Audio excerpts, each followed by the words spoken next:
"Dad! Dad!" Sissy begged. He wouldn't listen. Tears streamed down both children's eyes. Sissy and Sarah knew they were in big trouble. Not the kind that you just get hit for, but the kind that stays with you. Hello, you are listening to In My Words. The book I am reading from is titled The Monster We Call Dad by D.A. Riles. This book is not intended for young readers. After each reading session, I will show or discuss a various topic of interest. Leaving a comment will help my videos get noticed more and allow other people to view them. Also, purchasing one or all three of my books will be very helpful. My newest book is out, titled The Sensitives. You can find it at Amazon.com under The Sensitives by D.A. Riles. Thank you for your time and consideration. Chapter 38, Growing Up. Sarah started 3rd grade. She wanted to be around her little sister as much as possible.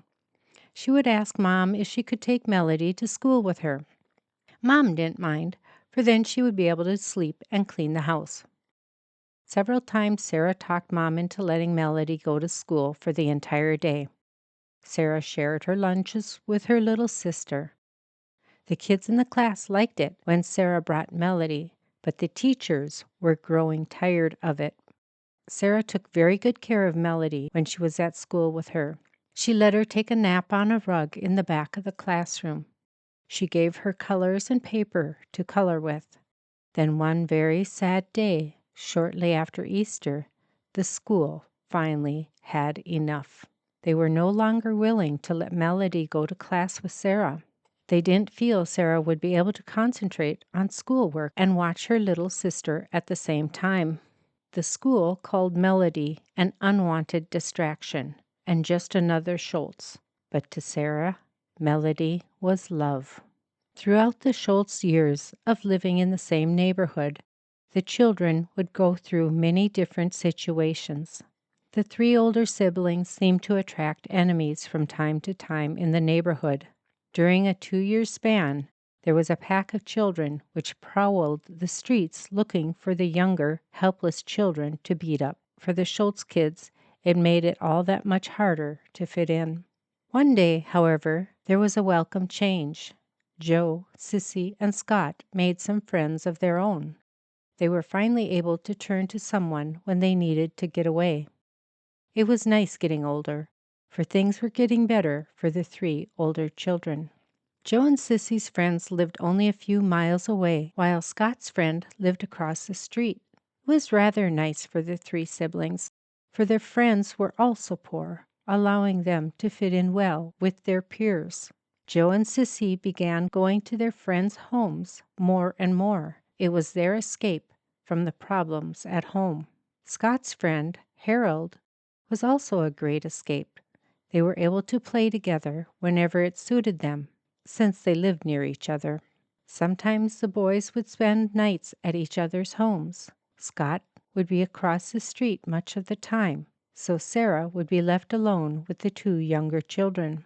It was only fair after all, for Joe, Sissy, and Scott used to have to stay home with Sarah, and now it's Sarah's turn to watch the younger children of the family. The 3 older siblings had their freedom. Not complete freedom, but at least a way to escape the trials of everyday life. Chapter 39, A Drink of Water. "Get me a drink of water," Sissy whispered to Sarah. "If I go downstairs, Dad will get mad at me, but he won't get mad at you." Sarah figured that Sissy was telling the truth, for why would she lie? It was around 10 p.m. The children had been sent to bed at 7 as a punishment. Sarah needed to go all the way down to the basement to get the water. The children weren't allowed to use the kitchen or bathroom faucet at night. Dad didn't want to be bothered if he was sleeping or watching TV.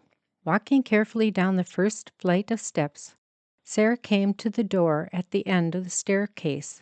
She opened it slowly, poking her head out. The couch was in its usual spot, about 5 feet from the upstairs door, and Dad and Mom were sitting together watching TV.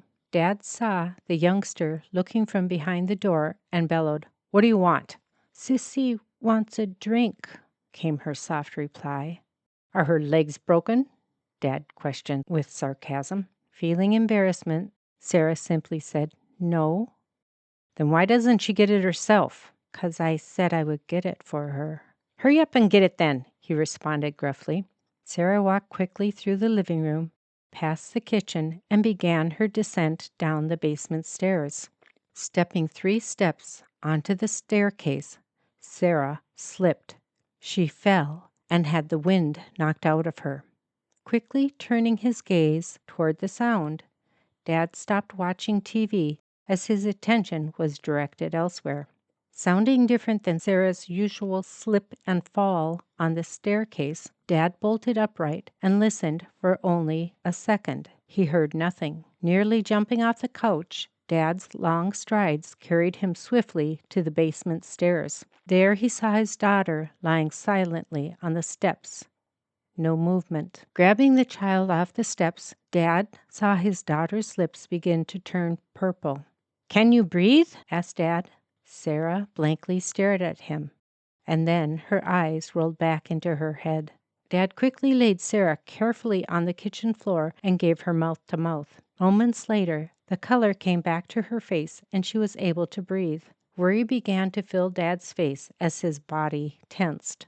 The muscles in his jaw began to shift as he clenched his teeth. "Are you all right?" His concern for his daughter was genuine. Sarah shook her head yes. Relief flooded throughout Dad. A storm began to brew within the quaking giant as he stated plainly to his young daughter, "Sissy made you get the water, right?" Knowing he didn't need an answer, she said nothing. Rage filled Dad's face. "Go and wait on the couch," Dad demanded. As Sarah sat upon the couch, Mom looked at her little daughter with concern, but said nothing. Sarah had no idea what was to happen. She knew she was in trouble for falling down and making Dad worry, yet she was unsure as to how bad the punishment would be. Stomping up to where Sissy lay, the frightened older daughter was trying to hide under her covers, but Dad pulled her from the bed. "You effing little bee! You made Sarah get hurt just because you were a stupid, lazy ass.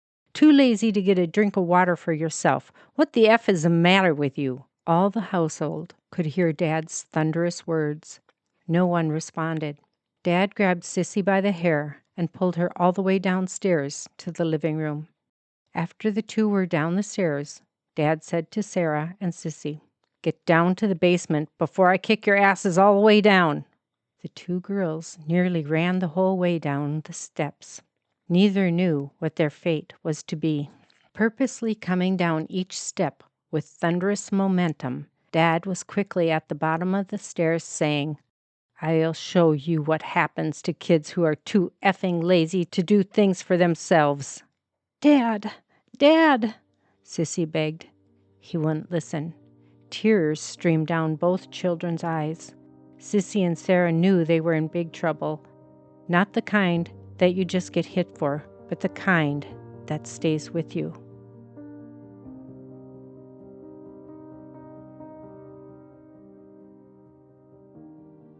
Today, I am going to be sewing a zipper on my hooded jacket. This is a jacket that I purchased through Agate Ariel's website. I did ask her permission before filming this, if it was okay that I showed her logo with the jackets that she has available on her websites. So as you can see, this jacket does not have a zipper. I did like the other jackets that do have a zipper, but they're lighter in weight and I wanted a heavier weighted one. So I'm going to install a zipper. I will be doing it on this jacket for demonstration. I have already done it on 3 other hoodies that I have here at home. So I will show you my mistakes that I made on the first jacket and tell you how to fix those mistakes. The first step in order to put a zipper into this jacket is I will need to fold the jacket in half. So as you can see, I have folded it in half, and what I'm going to do next is I'm going to mark it with a black marker on the center over here. of the jacket.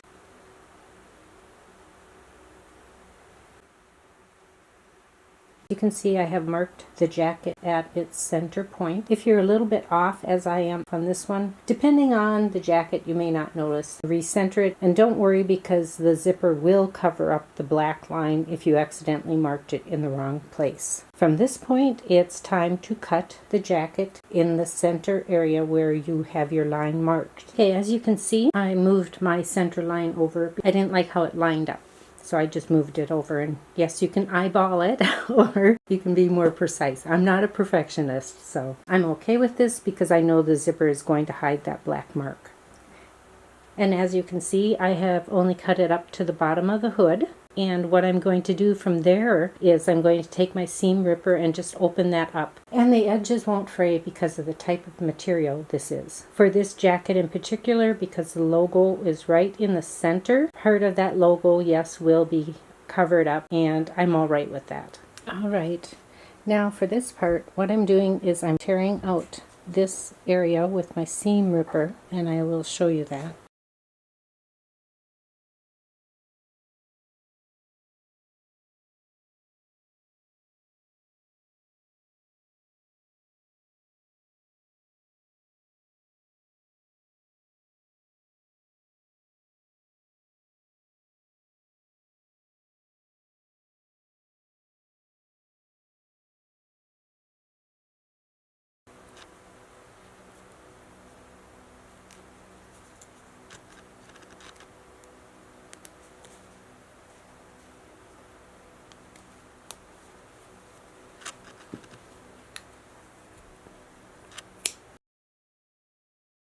Okay, and as you can see, I have the hood taken apart.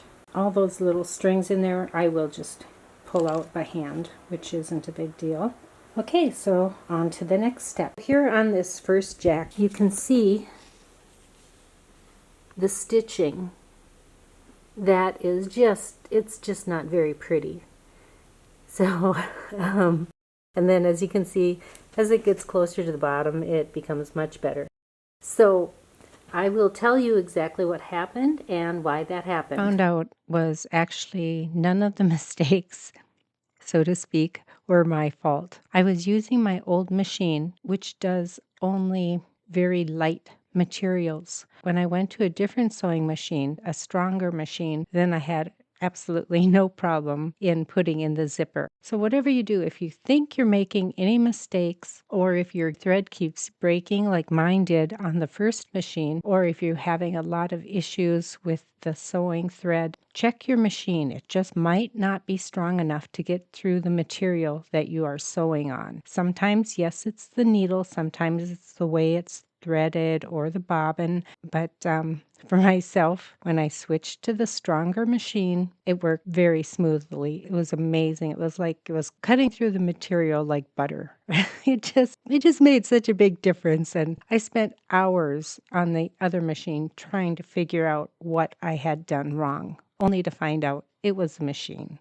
So hopefully you won't have to learn by mistake such as I did.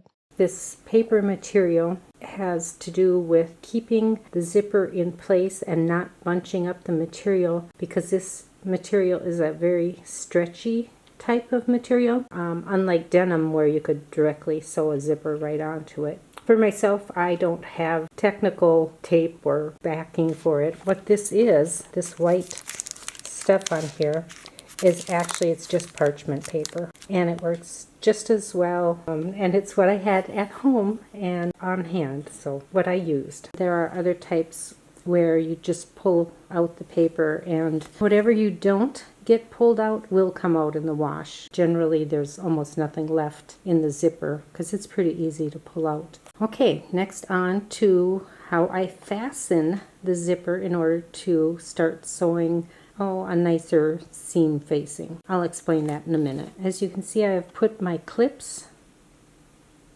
all the way down the zipper. I know it's overkill, but that's kind of how I do it sometimes. I used to do it actually by stick pins, but I have found that this way is so much faster and easier, and I don't have to worry about losing pins or dropping them on the floor and trying to find them later on. Anyways, I have this all clipped up, and I will be sewing up my zipper to make it look nice on the outside of the jacket.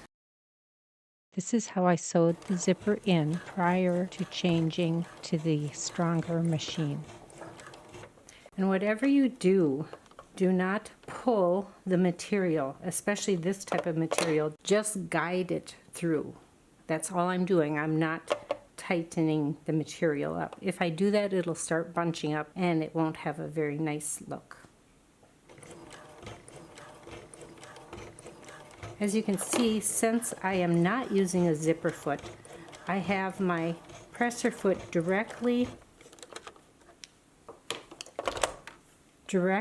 over the zipper and am sewing edge of the zipper.